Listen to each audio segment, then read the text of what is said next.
Good evening, everyone, and welcome to another edition of Let's Talk About It. This is Susan Johnson, and my husband, Dennis O'Brien, and co-host, is off doing great things on this beautiful, very beautiful spring day. But you know what? We have a fabulous show today. We have wonderful people here who are going to be talking about celebrating spring and also celebrating the end of the session, because we had some really great legislation that we were able to get through thanks to some great people who have been working very hard in our community and spreading the word about the things that we need to do for healthcare. So who do we have here to help us bring in Third Thursday but Jean Dismay? Welcome to the show, Jean. Yay! So glad you're here. Sneaking me in here tonight. We'll be back in a month. Very good. All right, so tell us about Third Thursday. After 2 years, we are here. Well, you know, I was worried partly because of COVID, obviously. We moved the street wide, all the way up to High Street, and we're putting the vendors every other vendor. So we're trying to make space, make it safe.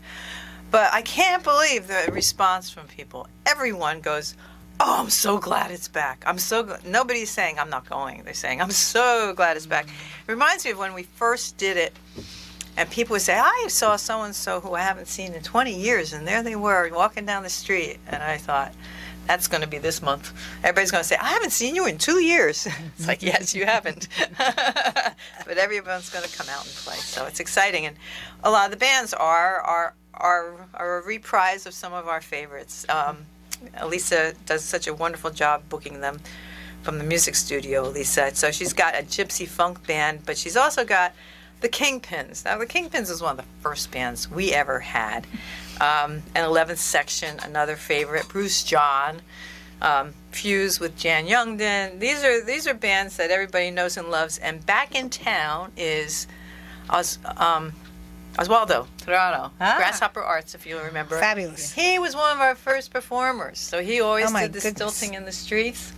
We have phenomenal pictures of this. Yes, well, everybody was always fascinated with that. So he's doing stilting in the streets. It's puppetry, amazing stuff. Puppetry with one of the schools, and they're going to be on Bank Street doing it for like half an hour, and then they're going to parade up and down the street, and that's what people, you know, as donors always check the box saying street performers and children's activities.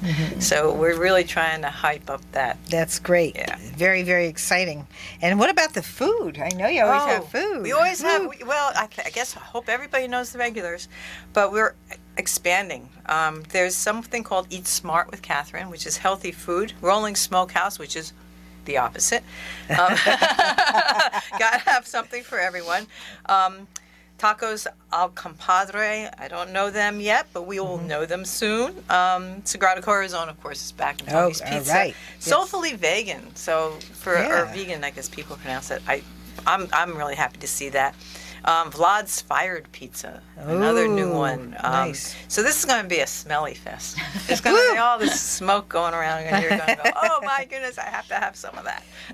Very excellent. I do see here that we can't forget Bruce John with Dinosaurs After Dark. Absolutely. I mean, my goodness Cupid. gracious. Woohoo! All right, Bruce John. Yay, Bruce. Yay.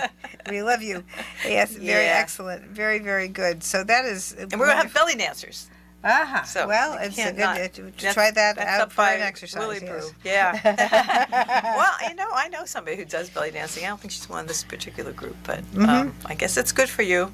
Yeah, any type of movement is good for you. So you gotta rock and roll and dance, and we'll be able to do that on Third Thursday. Yay! Which is going to be on Thursday. Yes. That's why they call it Third Thursday. Wow! And it's which Thursday? The third Thursday. So it's this May 19th. Excellent. This Thursday coming up. Everybody, put your lawn signs out. Yes. Oh yes. Yeah, I gotta get my lawn sign out. We're gonna do that. We're gonna send reminders out, of course. Okay. Now we want to talk about Whoosh, the Wyndham group, who is the Wyndham United to Save Our Healthcare, and we're going to have a table at Third Thursday.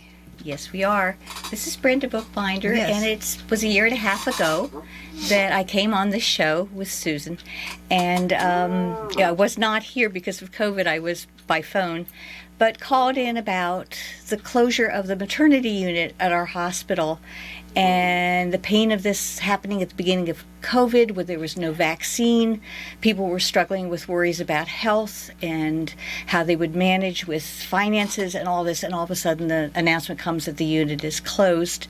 I responded very, very personally about it because my first child was a 9-hour induced labor, which would have been a C-section anywhere else, but at Wyndham Hospital it was lovingly done as a vaginal delivery, and he's now an EMT and saving lives. All right. There's connection This there. is very good. Yes. You want to really focus on what people can do at Yes, Third Thursday on absolutely. the table. I was gonna say, are Absolutely. you, I want to first of all give children's activity? credit to the 13 groups that are part of our coalition, and it's growing.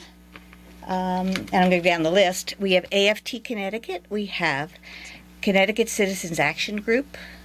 We have the Hartford Organization of Professional Employees Unions, Generations Family Healthcare, NARAL Pro-Choice of Connecticut, Northeast Connecticut Grassroots Group, Planned Parenthood of Connecticut and Rhode Island, Quiet Corner Shouts, the Neighbor Fund, Universal Healthcare Foundation of Connecticut, Voda Boricua, We the People Willimantic, and the Wyndham Willimantic NAACP. It's quite a coalition. Yeah. We Wow. are very, very So blessed. all these to have wonderful, everybody. wonderful people.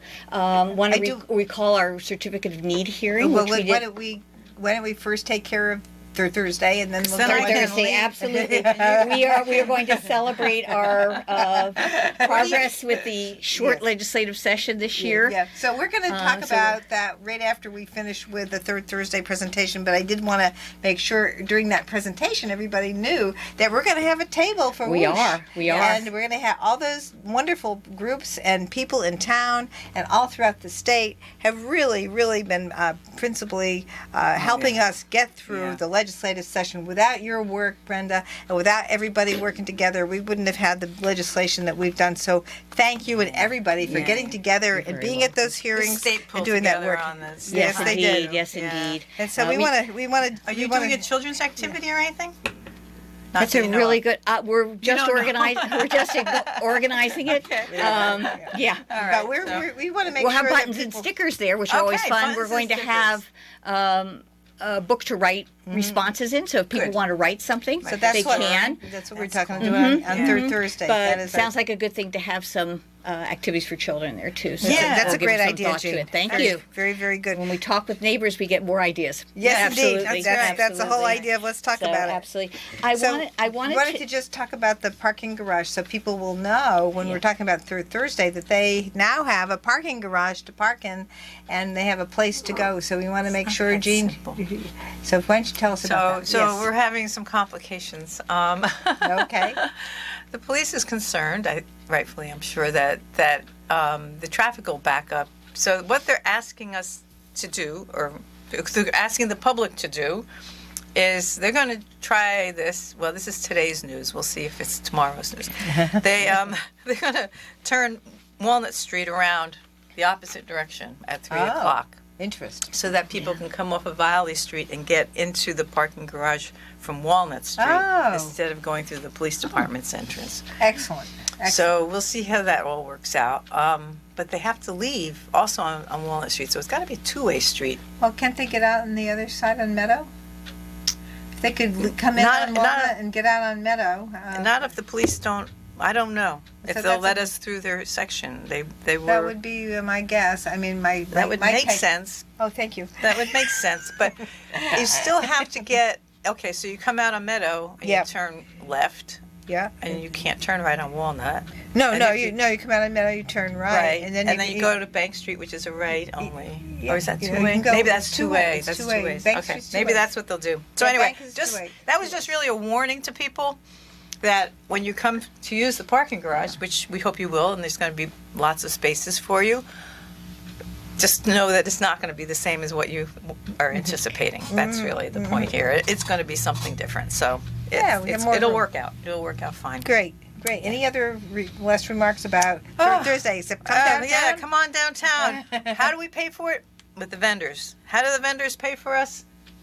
Because you're giving them money. Shop, shop, Yeah. shop, shop. How do we pay for it? Beer. Go to the beer garden and drink a beer. We need you to do this. It's very important. or buy a beer for somebody else. And also, there's some wonderful donors like Pajot and lots of in-kind help from all of our downtown And you merchants. do need people to volunteer. I saw that. Oh, always, Ooh. always. Okay, so yes, please, how do they get you? info@willimanticstreetfest.com. All right. Yes. Email. Thank you so And we- much, Jean Dismay. If we get enough Third volunteers, Thursday. you Yes. work an hour and a half Yes. and we get the rest off. Yes. Woohoo. Thank you for all your good All right, work. Brenda. Appreciate it. All right. Wonderful. Yeah. Move on out. Now we will Wonderful. go into the legislative session with Brenda Bookbinder and our legislation that we were able to pass this last session that really will help us a lot with enforcing the certificate of need process Yes. with all the hospitals and providers of health care. Well done. Thank you, well Jean. Done. Great session.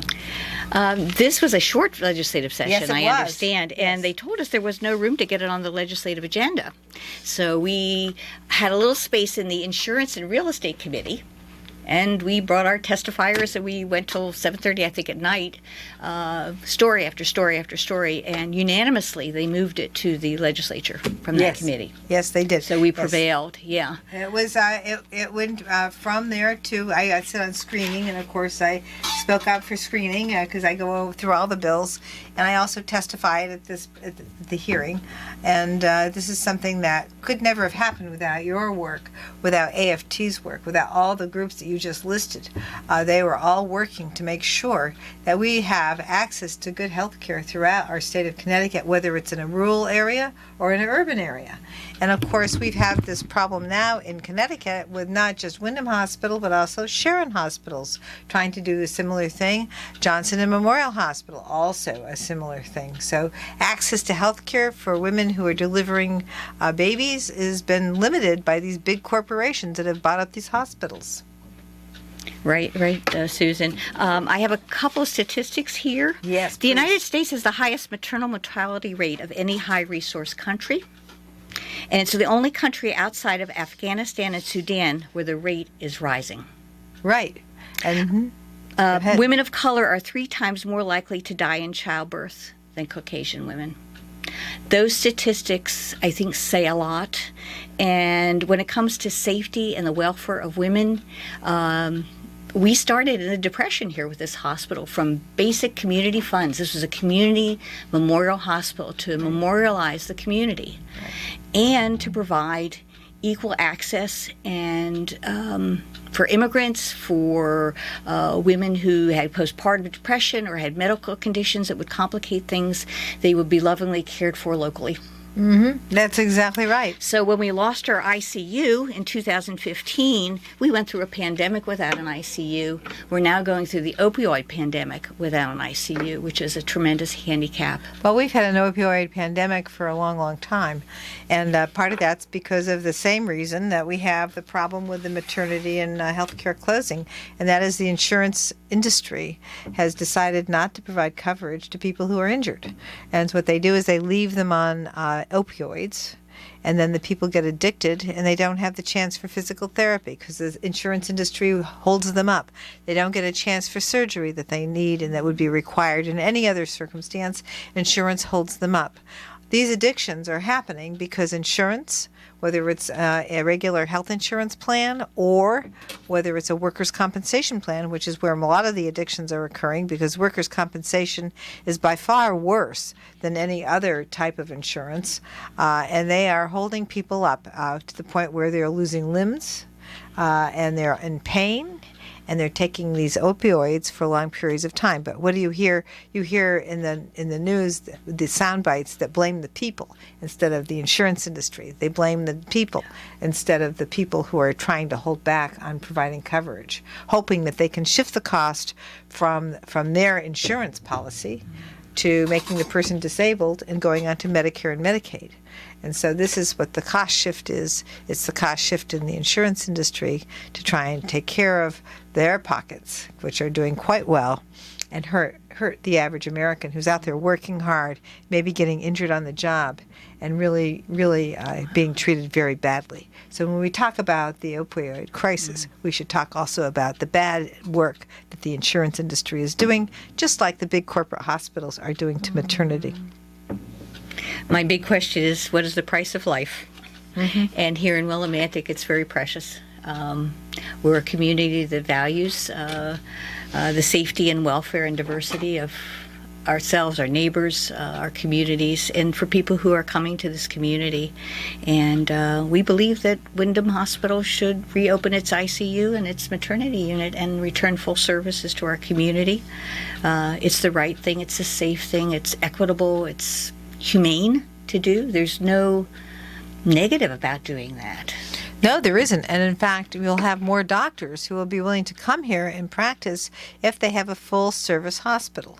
And they need a full service emergency room with full service intensive care unit. That's what we need here in Windham. We need to have that. And for them to have taken that away, and at the same time, buy a stadium in Bridgeport.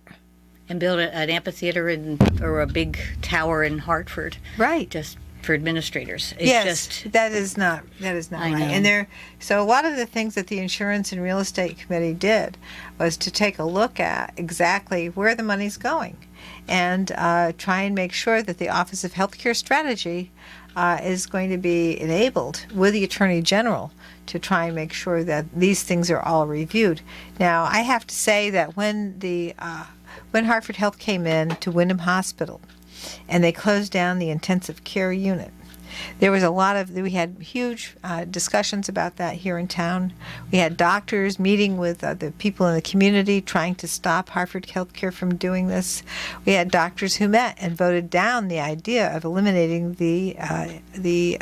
this particular part of the hospital, the intensive care unit. And we worked very, very hard. And because the state didn't have the right language in the statute, the state didn't review this process. But we went back to work at the legislature and created the Office of Healthcare Strategy, because we want to make sure that these types of things would be reviewed. Now we have them reviewed, but it seems as though the big corporate hospitals have just kind of thumbed their nose at the fact that the certificate of need process is needed to make sure that they're doing the right thing. And so here we are again, strengthening the Office of Healthcare Strategies. First, the money that they have by increasing their permitting fees for changes that occur, and also now by defining what it is to terminate a service. And termination of a service now is defined in statute as a termination if it's a termination that lasts longer than 180 days. So that is something that will really give the Office of Healthcare Strategy and the Attorney General more capacity to go after these terribly unfair things that are just based on money and not based on healthcare access. Because healthcare is a community need, and it's something that it's not like buying widgets. It's about the people and their need to be treated when they have something wrong. And we have a lot of money invested in healthcare and science and biology, and we need to continue to be able to apply that. Our back roads, we have no highways connecting Windham.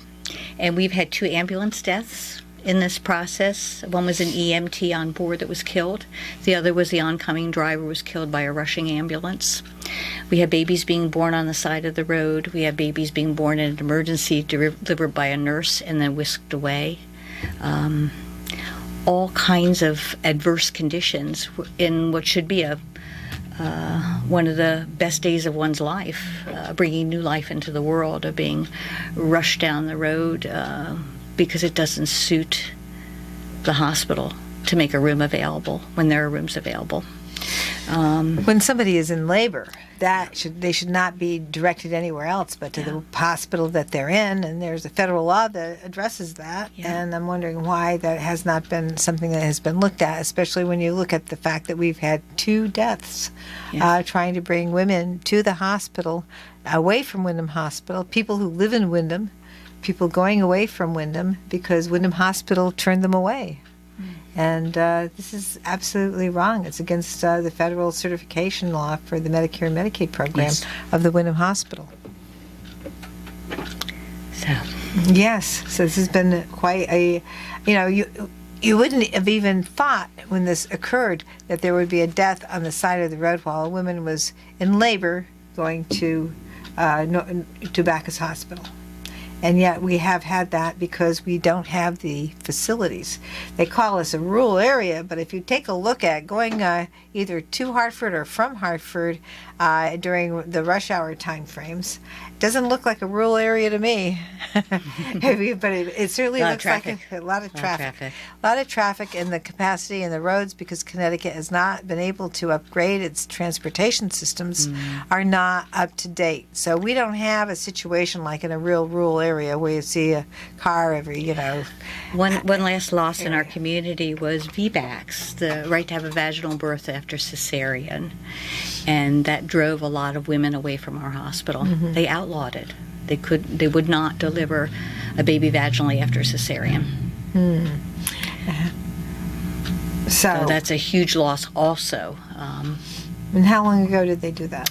It's got to be between 2015 and 2020, and again, the lack of transparency is an issue. We don't know. We would hear the shutting down, we would hear the loss of the service, but not know it was in process. A lot of things which started out benignly with a partnership between Hartford Healthcare and this community, and they had promised not to remove any essential services, that they were going to keep the hospital intact and bring extra services, telehealth, extra resources to us.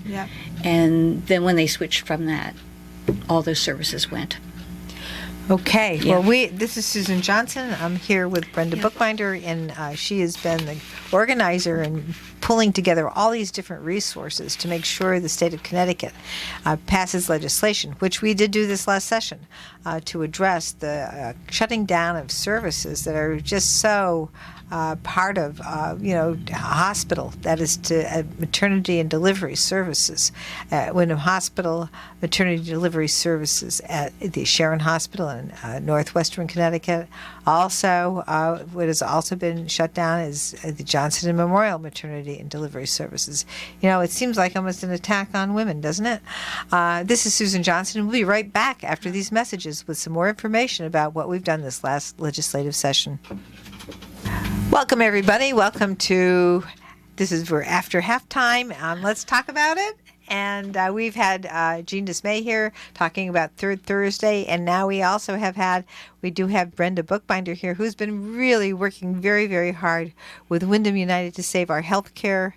And Brenda, I'm so glad that you're here to talk about this, because we were able to pass legislation to to make sure that the hospitals and the providers of these services have to come up with some answers to the Office of Healthcare Strategy.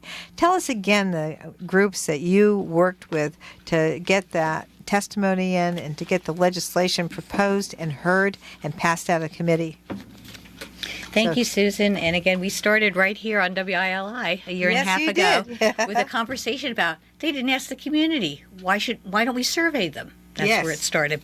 We have 13 coalition groups. Very proud to say AFT of Connecticut, Connecticut Citizen Action Group, Hartford Organization of Professional Employees Unions, Generations Family Health Care, NARAL Pro-Choice Connecticut, Northeast Connecticut Grassroots Group, Planned Parenthood of Connecticut and Rhode Island, Quiet Corner Shouts, the Neighbor Fund, Universal Healthcare Foundation of Connecticut, Voda Boricua, We the People Connecticut, and the Wyndham Willimantic NAACP. It's wonderful work, and I just can't thank the people enough who have been involved in this fight, because it's going to be a long fight, but we have had some success this last legislative session. And we have strengthened the Office of Healthcare Strategy, which we were able to create after Hartford Health shut down the intensive care unit at Wyndham Hospital. And the Office of Healthcare Strategy now is getting more strength added to its power by making sure that they can review and define when a particular service that a hospital doesn't provide for up to 180 days. At that point in time, we have to hear from them And we have to hear that they need to come to the Office of Healthcare Strategy to discuss this, to make sure the community has a say, so to find out what's going to happen. One of the big things about this is the cost shift. When you shut down something like the maternity and delivery, what we have, not only have we had 2 deaths on the side of the road and some babies delivered on the side of the road, which is not safe, which is what Hartford Health argued, that it would be safer. It is not safer to do this when you transfer people who are in the middle of labor to someplace else after they've already gone to Wyndham Hospital, for example. But it's not safer at all. This has created more danger and more death that wouldn't have occurred at all if they had just delivered the baby here at Wyndham Hospital. So this is really something that's very, very frightening, and it's not safer. It's something that has to be evaluated. But in addition to the lack of safety, we also have a cost shift going on. The shift is that now, because they're not providing these services, the ambulance service here in Willimantic provides some of that care to people in the process of delivering a baby, and they go all over the state trying to find the right place for the person to deliver the baby.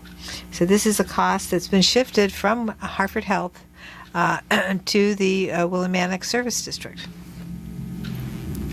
Right, Susan.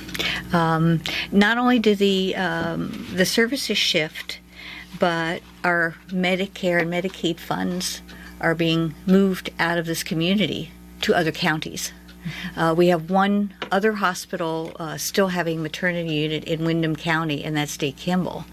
And Day Kimball is being bought up by a corporation that's going to be taking away services as well.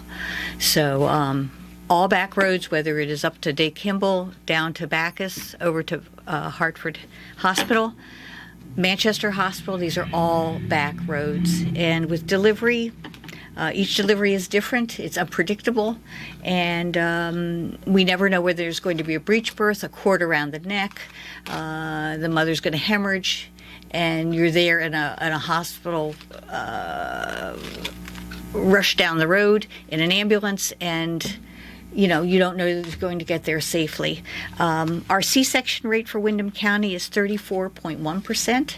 That's more than 1 out of every 3 women will have to deliver by surgery to have a baby. Wow. And that's really high. 1 out of 8 will have postpartum depression. It may be higher with these births. There are all kinds of secondary things that happen. Not having sibling visits, not having parents, grandparents, siblings being able to be there at the birth if they're moved away. So all of that family bonding and family support and involvement, being rushed into the arms of strangers. Exactly. When you need an intimate touch from professionals that you know, is very unsettling. Very, very unsettling. It seems to me that there's a real lack of understanding of childbirth from the people at the top levels of the Hartford Health community, that they don't really understand what it is and what it's like to be pregnant and then go into labor and deliver a baby. And, you need to have that support around. The whole reason that back in the 1920s, the doctors said, hey, we want to make sure that you have the baby in the hospital, was because they felt that it required that kind of that kind of help. Before that, a lot of the babies were delivered at home.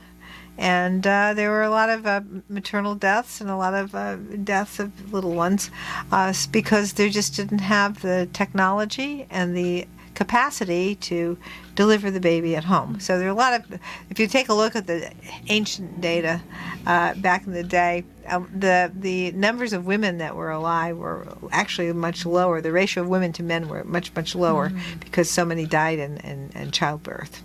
And so you take a look at that, and that's pretty amazing when we don't talk about those things. We talk a lot about all kinds of other things, but women need the kind of scientific capacity that we have today in our hospitals that we didn't have, and that's why we created the hospitals. That's why we have maternity and delivery, and that's why we keep them close by. So it's an absolute must, and you're right, exactly, Brenda. The problem out here is we don't have transportation systems that have been updated to address the kind of the kind of needs that we have here with a huge amount of traffic that we have, even out here in a more rural area, we still don't have the correct kind of transportation capacity. If there's a traffic jam on Route 32 or Route 6 going to delivery and you're detoured or held in traffic, that's moments that are missed in labor, and it can make all the difference between a safe delivery and one that's not.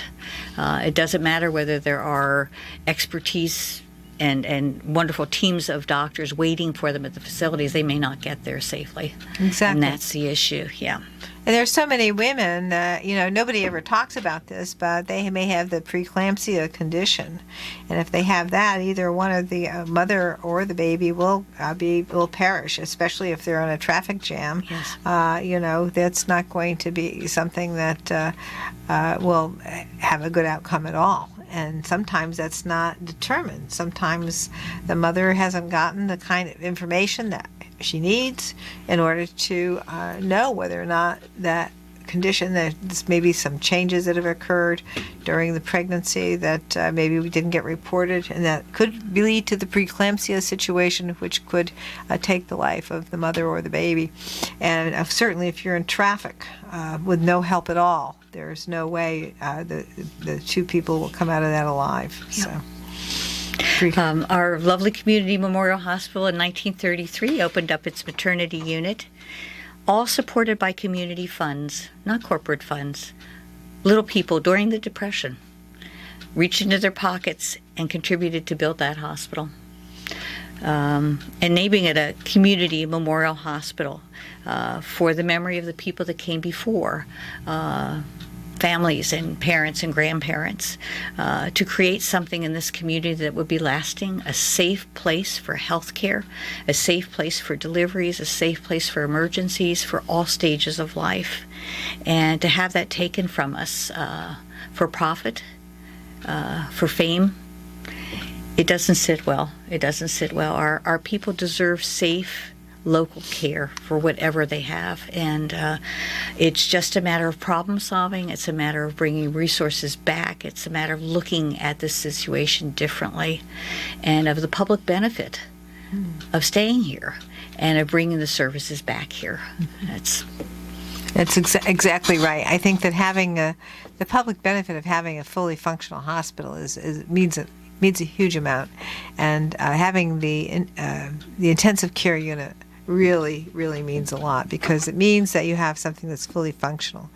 And without all the things that go with a hospital, like an intensive care unit, like birth and delivery services, these are things that kind of, make it so that, we have to go somewhere else. Now, certainly there are things that a hospital can do, like they can specialize in cardiology and have a big cardiology center and that sort of thing, and that's not what we're talking about here. What we're talking about is if you've got a broken bone, or if you're delivering a baby, if you have these kinds of things, these regular kind of routine things, nevertheless, they go beyond routine when in fact you have to provide services on the road. This is something that we really have to take a look at and try and make sure that we continue the fight, because now that we have this situation where the Hartford Health has said that, well, we had to close down because of COVID. That's why we did that. And they didn't directly say that they're trying to eliminate the maternity ward now. So that's an interesting twist, because it wasn't kind of how they were going at first. And it would be good to see that now that they're going to have to go back and take a look at what it means to have a fully functioning hospital. And like you said, Brenda, making sure that they have a place where you have the intensive care unit fully functional. Because that is something that we really need to make sure that we have, because that is a 24/7 thing. Operation in the intensive care unit, of course, requires people that have the skills to operate that particular unit, and it needs 24/7 capacity. And that is, without that, they've created this progressive care unit that really doesn't address the problems that you need to address by having a 24/7 intensive care unit at the hospital. They've done studies with pregnant women, and that population needed to be vaccinated from COVID. And I didn't see any particular information around that. I didn't see any particular calling for the women who were pregnant in the area to come to the hospital or to come get vaccinated. And so that public information was missing. And for the safety of the mother and for the child, the vaccination was very, very important. Absolutely. Yeah. Making sure that they have the vaccinations for and stopping the spread of COVID, of course, during this time has been something that we're all working towards. And that we didn't have that, of course, in the very beginning of the pandemic. Only what was it, last year, that they finally got the vaccinations available to people, which is now people can really take care of themselves Yes. and their families by getting that vaccination and making sure that we limit the spread. And the biggest thing about the vaccination is to limit hospitalizations. I mean, that really is how that works. And it's very, very important to make sure that people get the vaccination so that they can limit hospitalizations. Yes. There was a day that Connecticut announced there was a statewide shortage of ICU beds for COVID. There were 200 beds short. And I thought to myself, here we are in Wyndham, we can't offer you a single ICU bed. And something's very wrong with that. When we have the building, The building's there. we have the equipment, but Hartford Health took it right away, Yeah. and Hartford Health should bring it back. I mean, that is really not right for what they did to this hospital. It's not right, and it's created. I mean, have they done the cost-benefit analysis of what it costs to bring somebody by helicopter to Hartford versus having an open 24/7 intensive care unit? What is the cost-benefit analysis? I mean, do we see the numbers there? And I'm hoping that the Office of Healthcare Strategy does that. Because all those flights back and forth with a helicopter, that doesn't seem to me to be cost-efficient. It's not good for the environment either, but we don't have any statistics coming from Bacchus or from Hartford or from Manchester of the Wyndham births that are going there. We don't know which ones have had to be C-sections because of the transport, because of adverse conditions in getting there. We don't have information about how many families were able to get there to visit. We don't have information about post-hospital postpartum depression.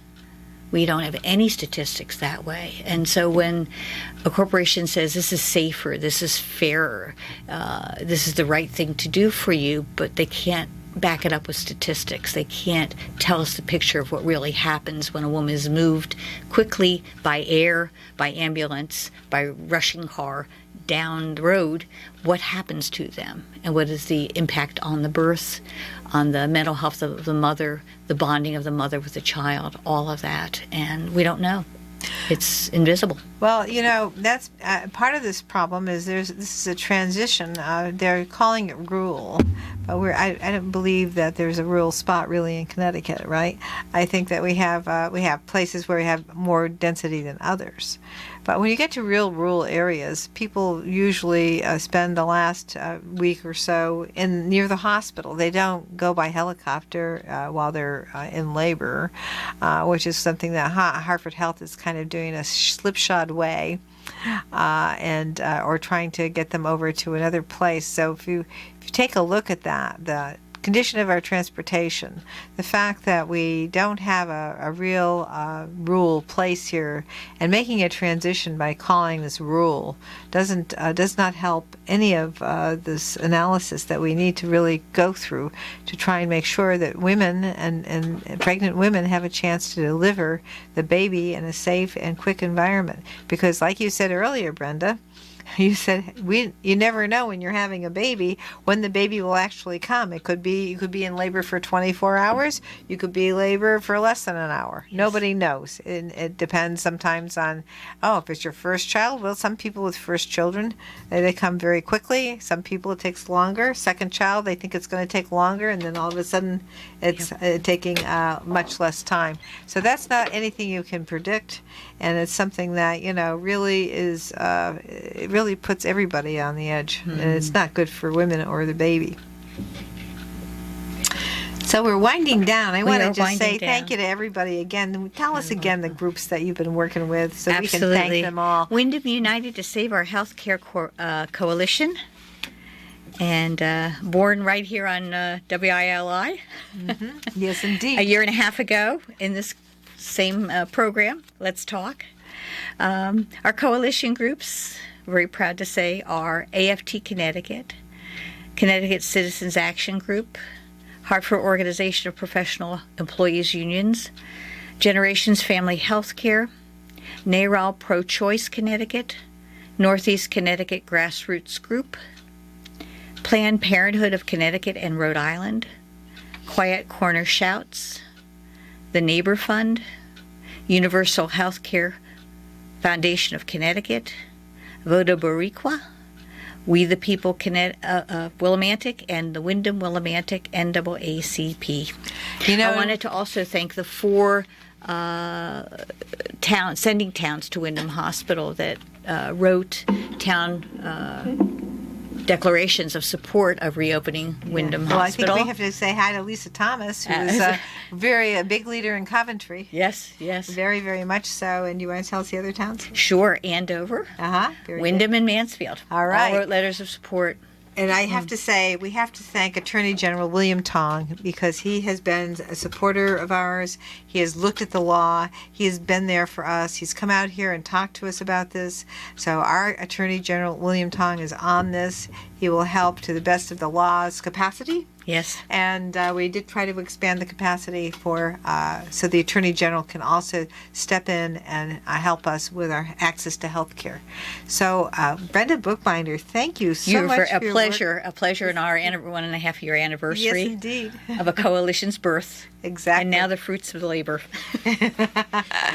Very excellent final words. Thank you so much. This is Susan Johnson here with Brenda Bookbinder. Don't forget about Thursday next week, and we'll be back on Friday with another great show.